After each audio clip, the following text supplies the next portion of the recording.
Vozes do Marketing, hoje com um convidado muitíssimo especial, Luciano Monteiro, diretor global de comunicação e sustentabilidade da Santillana, um grupo espanhol presente aqui no Brasil. Vozes do Marketing é uma iniciativa do Encontros com o Futuro, que tem apoio da Prime, que é o braço da ONU de universidades no Brasil e no mundo, do Pacto Global, da ONU, da ESPM, das Eurocâmaras, que são as câmaras europeias no Brasil, da Pricewaterhouse e da Aberge. Luciano, seja muito bem-vindo, que bom ter você aqui com a gente. Conta um pouquinho o que faz a Santillana e como é que você chegou aqui. Pedro, primeiro é um prazer participar do Vozes do Marketing, ainda mais desse momento tão especial que é falar desses encontros com o futuro, Sim. né? A gente falar um pouquinho do caminho que a gente tem nessa nossa área de atuação.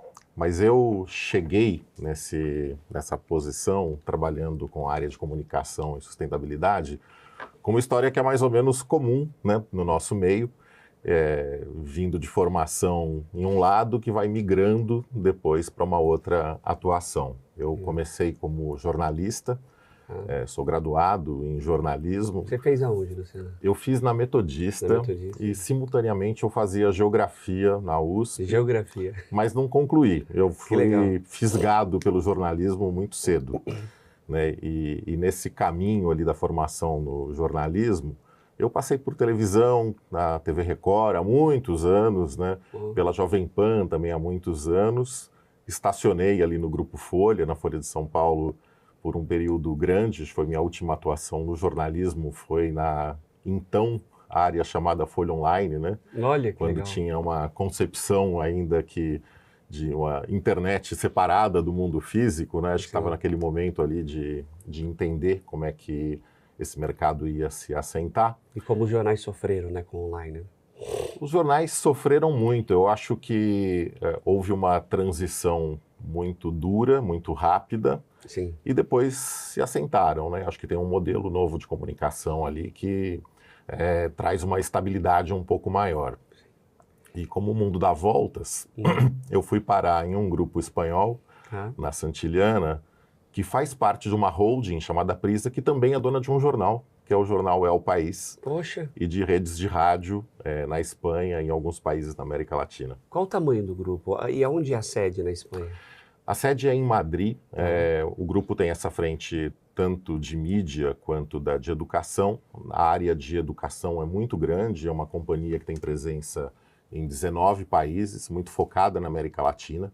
Então, o Caribe e a América Latina são as nossas áreas de atuação, né, naturais, a América Central e todos os países aqui do continente.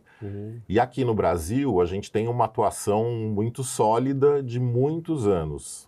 Na verdade, a Santillana, dentro da Santillana, existe um sistema, na verdade, de marcas muito grande. E entre essas marcas estão a Editora Moderna, que é uma editora muito tradicional, e também um portfólio de cerca de 16 marcas, que são sistemas de ensino, são conteúdos híbridos, área de literatura também, área de formação em idiomas. Então, é uma companhia com um portfólio dentro da educação básica muito extenso. E, Luciano, conta um pouco para a gente, vocês que estão mergulhados na educação, falando um pouco de desafios. A gente percebe a inteligência artificial sendo mencionada, questionada, se ela é um apoio, se ela é uma substituição, se ela é uma distração para os alunos e para a educação. Como é que vocês estão... Como a gente está olhando, né? Como é né? que vocês estão olhando isso? Eu acho que a inteligência artificial, ela como em todos os outros campos, né, de atuação, ela chegou para ficar. Então, é uma ilusão a gente falar que alunos e professores não estão usando ainda. Eles estão usando, sim. Recortando para a educação, eu acho que tem pontos importantes para a gente prestar atenção e que também são muito a linha de atuação da Santillana. Primeiro, um uso ético, né? Sim, claro. Um uso com ética, um uso com propósito pedagógico, no caso da educação. Então, a gente acredita que a inteligência artificial, sendo usada na educação, ela tem que estar a serviço de uma proposta pedagógica sólida, né? Uma proposta com intencionalidade, com objetivo. Depois tem a segurança, né? Então, tudo isso precisa ser, especialmente quando a gente está falando de uso por crianças, por adolescentes, Sim. precisa estar sempre muito atento às questões de segurança, de confiabilidade. Depois, ela tem grandes oportunidades na educação. Ela pode trazer, por exemplo, Pedro, a personalização da educação. Sim.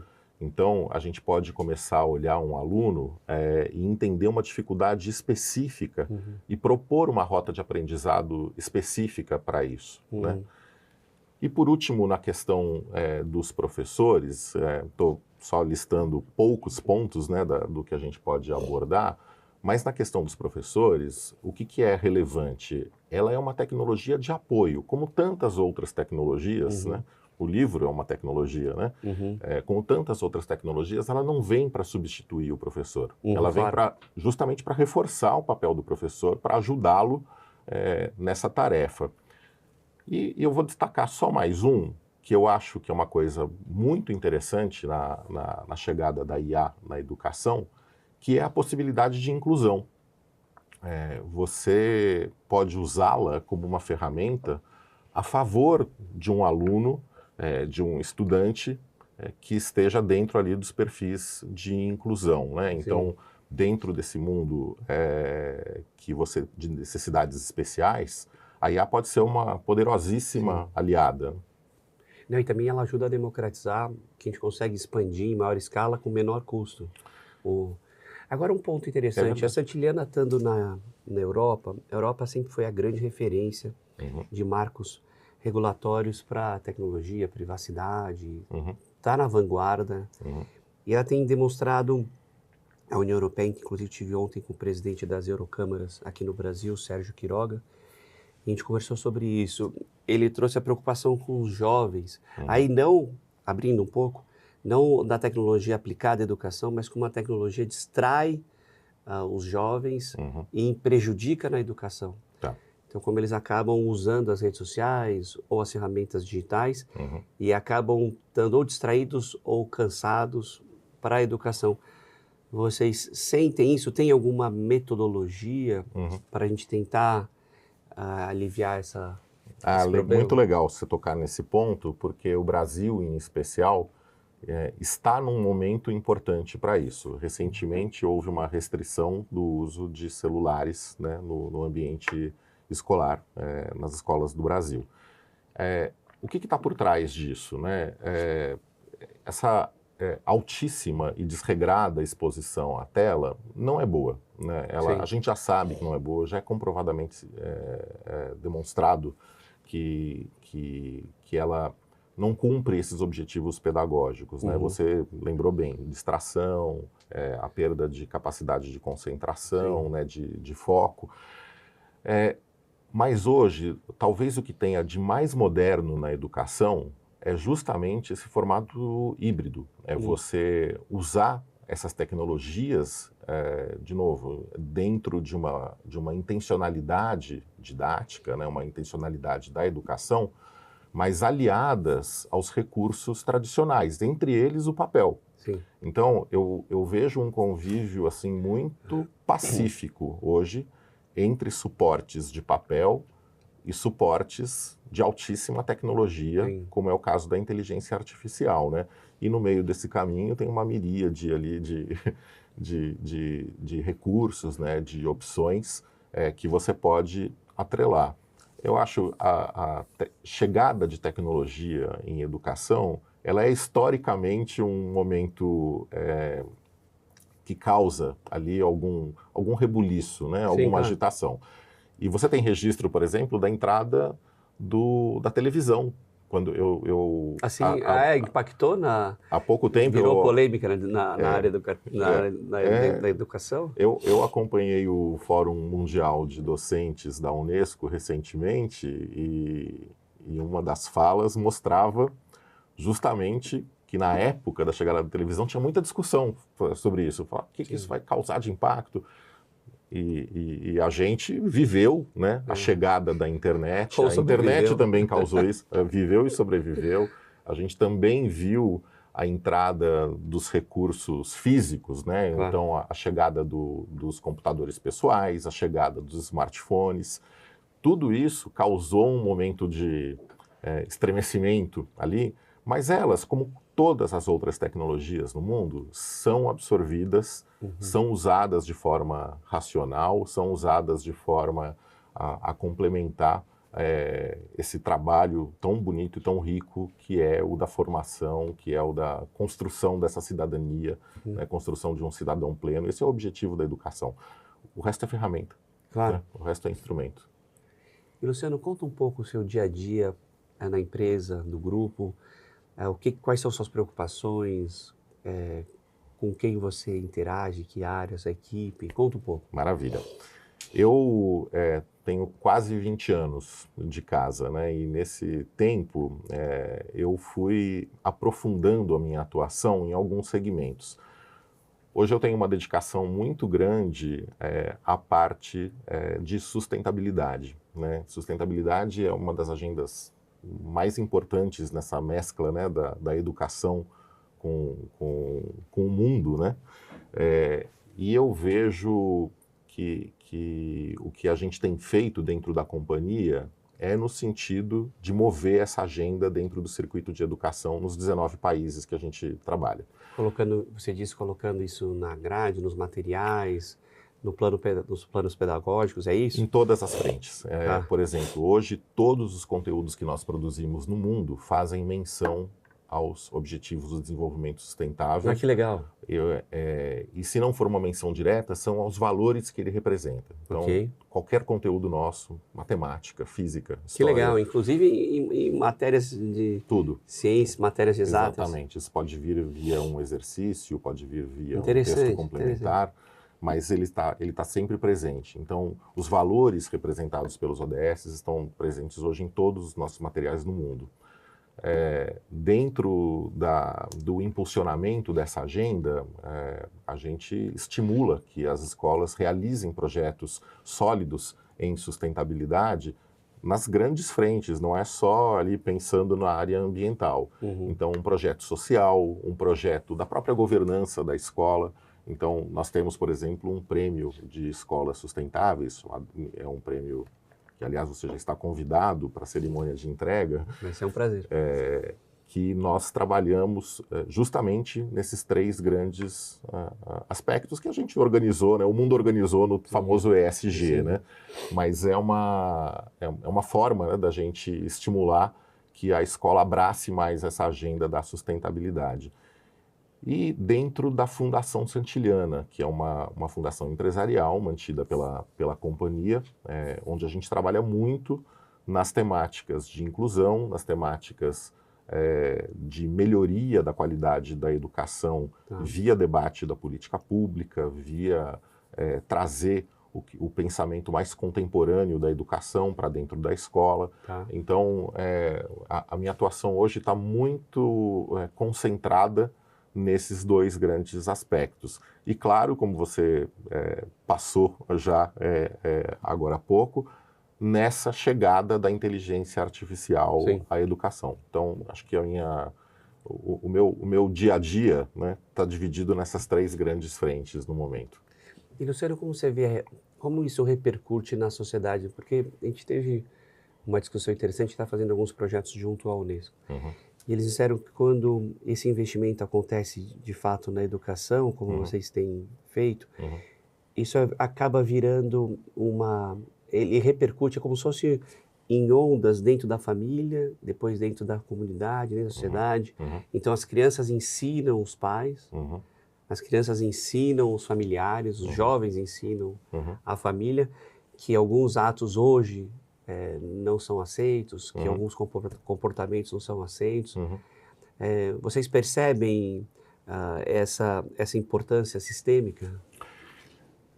Percebemos e não só percebemos. A gente hoje constrói recursos para a gente aumentar a presença desses outros agentes da comunidade educativa no processo pedagógico. Então, a família, e você começa pelo ponto central disso, eu vejo que hoje a família tem muito mais recursos via a chegada dessas tecnologias para participar da educação dos seus filhos e, portanto, para que também seja um agente alvo, né, dessa transformação que a gente estimula via a educação formal. Hoje é bastante desejável, e eu vejo que a inteligência artificial e recursos tecnológicos vão ajudar que a família esteja cada vez mais presente e, portanto, absorvendo mais esses impactos, né, ou que a gente tenta promover via educação. Mas nesses agentes também precisam ser incluídas outras figuras, né? Então, hoje o que é uma comunidade educativa? É o diretor da escola, é o professor, são os funcionários de apoio da escola, o coordenador pedagógico, os alunos e a família, né? E tudo isso é a comunidade. São os stakeholders da educação. São os stakeholders da educação. E tudo isso é a comunidade, né? A escola é um grande veículo de impacto comunitário. Então, a escola em modelos, né, que nos seus múltiplos modelos, e existem muitos perfis de escola, ela tem um grande poder de ser um agente que causa alguma transformação na comunidade onde ela atua. É curioso isso, né? É um epicentro, né? Eu vou te dar um exemplo concreto muito bacana que eu vi há 2 anos, quando a gente começou o Prêmio Escolas Sustentáveis. Uma das escolas que ganhou, a escola que ganhou aqui no Brasil, tinha um projeto de um parque, de recuperar uma área degradada no entorno da escola. Ou seja, fora dos muros. Fora dos muros, aqui em Jundiaí. E essa área, o projeto avançou tanto que o poder público abraçou a ideia e transformou num parque.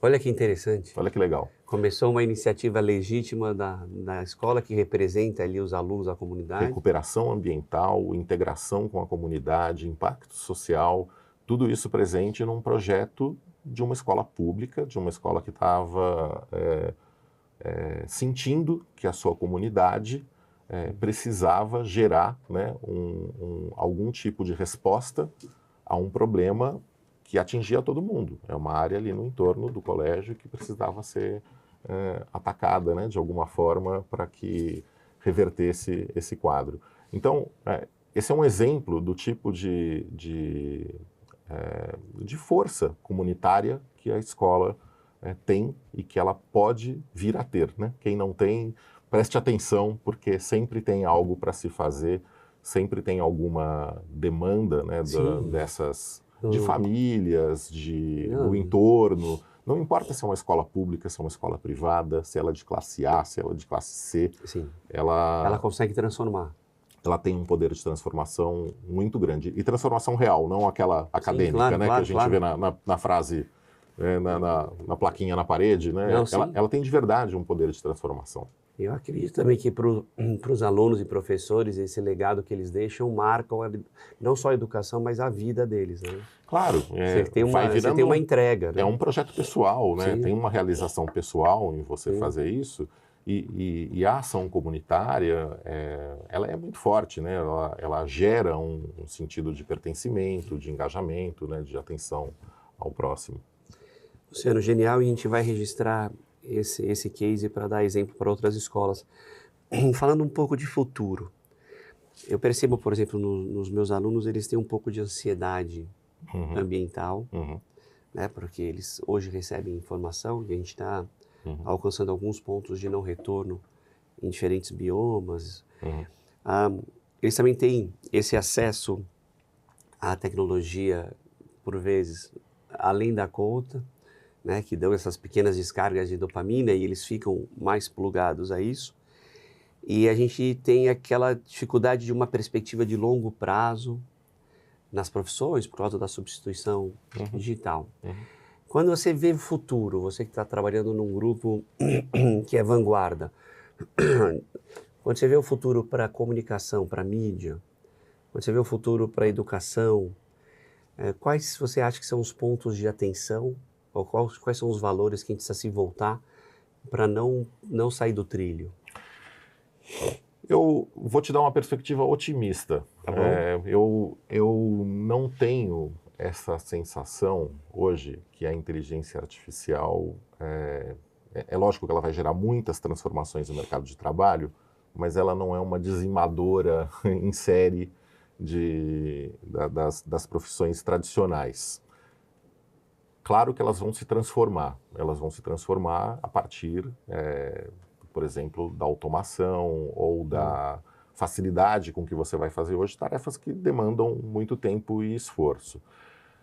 Mas no nosso caso, em especial, né, nós que somos dessa área de humanidades, eu acho que tem um aspecto muito positivo na chegada deste perfil de tecnologia, que é justamente a integração dessas necessidades humanas com o recurso técnico que está chegando. Sim. Então, eu acho temas, por exemplo, como a ética, temas como o pensamento crítico, temas como a transformação da sociedade, então o mundo da sociologia, o mundo da filosofia, né? Então ali pegando pela ética, e o da comunicação e o pensamento crítico é uma das grandes chaves do uso da inteligência artificial.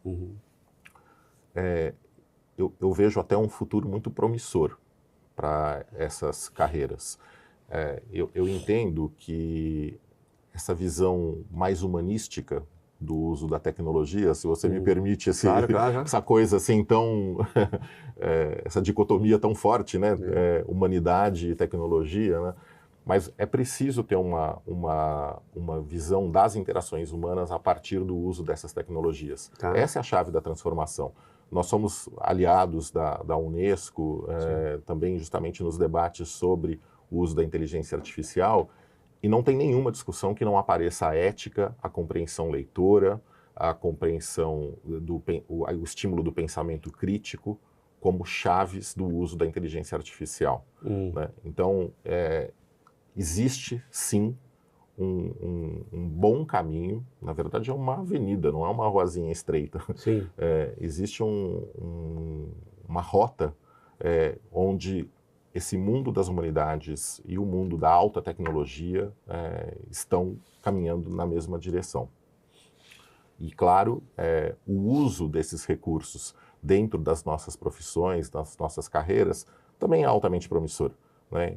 O que precisa? Talvez uma recomendação, né, para diminuir essa ansiedade. Entendam essas tecnologias, né? Estudem essas tecnologias, mas sempre com essa perspectiva dos valores humanos. Né? Então, a empatia, esse pensamento voltado para você estar no lugar do próximo e para você integrar essa tecnologia em prol de uma agenda social, né, em prol da melhoria dessa agenda social, é muito promissora.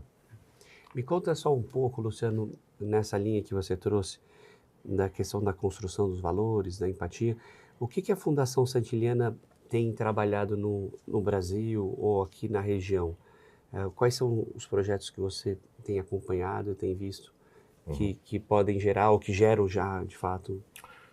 Nós trabalhamos ali com um portfólio de ações, Pedro, voltadas para um grupo até que grande, né, de temas. Tá. Então, eu mencionei inclusão e mencionei também melhoria da qualidade da educação por meio da política pública e do debate, né, dos novos recursos e novas linhas de pensamento dentro da educação. Sim. Mas também você tem, vamos desdobrar a parte de inclusão, você tem a educação antirracista, que é uma agenda que, no caso do Brasil, precisa ser levada a sério e precisa ser cada vez mais estimulada. Sim.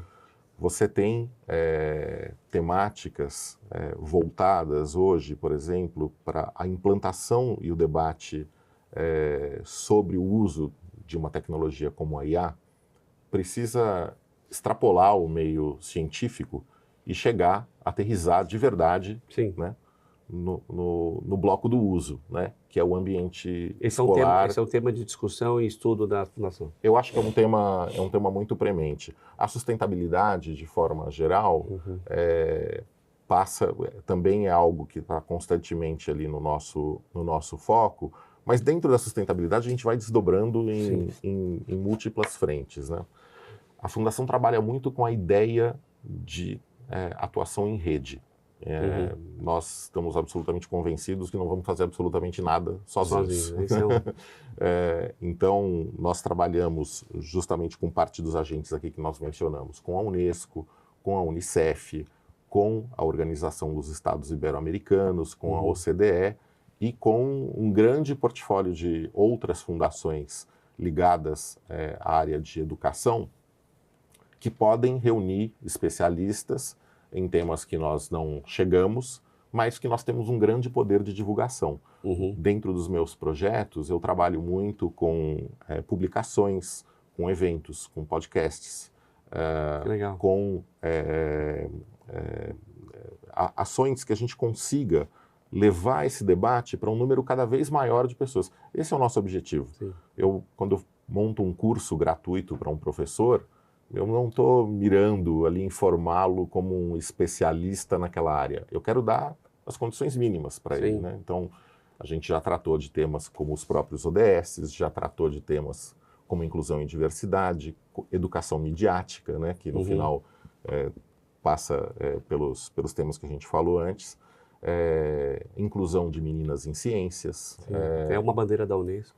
É uma bandeira da Unesco. Eu acho que a Unesco é sempre um grande referencial, né, para a gente ver. Tem uma percepção, primeiro é uma percepção global, uma percepção técnica, e tem ali uma rota do que você pode alcançar. E, por último, tudo isso está dentro das ideias tão bem condensadas nos ODS, né? A Agenda 2030 tem essa característica de ser uma agenda contemporânea civilizatória, né? Então, tá tudo lá dentro. E até indo um pouco na sua pergunta anterior, você tem duas formas de olhar isso. Você pode ver de uma forma pessimista, falando não vamos chegar em nada, não vai dar certo, essa agenda é absolutamente irracional e não factível, mas você também pode ver o filme, não a foto. E no filme tem muita evolução. Sim, muito. Tem muita coisa que caminhou, muita coisa não chegou na velocidade que a gente queria e nem no ponto ideal, mas tem muita evolução. E para os nossos alunos, Luciano, eles que estão ali herdando o futuro, nessa velocidade, com esses objetivos que a gente ainda precisa alcançar, que dicas que você dá para eles? O que o Luciano faria se estivesse ainda na faculdade? Olha, eu gosto muito de uma formação ampla, né? Uma formação que você consiga transitar por vários aspectos da vida. Você não está condenado quando você faz um curso a ser aquilo a vida inteira, né? Nós somos prova viva disso, né? Sim, com certeza. A nossa geração transitou por muitas áreas diferentes. Então, primeiro, tem alguma flexibilidade. Eu acho que é o ponto de saída, né? Tenha uma curiosidade com o mundo também, porque é isso que vai te dar o recurso. Você está aqui estudando marketing, mas isso não é um limitador para que você entenda esses recursos de tecnologias novas na aplicação da sua área e, porventura, em outras. Então, eu acho que essa curiosidade com o mundo e você está aberto a conhecer as novas frentes são os grandes caminhos que eu vejo. E o terceiro é nunca perder, por mais que você esteja dentro dessa perspectiva de tecnologia e às vezes com um pouco de pressão excessiva, né, sobre essas agendas tão negativas que aparecem todo dia, né? É um mundo com guerra, com fome, com desastres ambientais, mas precisa ter sempre uma perspectiva humanística e uma perspectiva racional, porém positiva também do uso. Senão a gente não vai fazer nada, a gente não vai sair de casa. Eu acho que assim, existem coisas muito bacanas acontecendo, existem avanços muito consistentes na Agenda 2030 e existem formas de você trazer esse mundo mais duro, né, da alta tecnologia para uma aplicação real na melhoria da qualidade de vida das pessoas. Então, talvez a mensagem que eu tenha para deixar né, seja condensada nesses pontos. Excelente. Otimismo com técnica. Obrigado. Precisa olhar, assim, senão fica realmente difícil. Valeu, obrigado. Boa, obrigado, Pedro.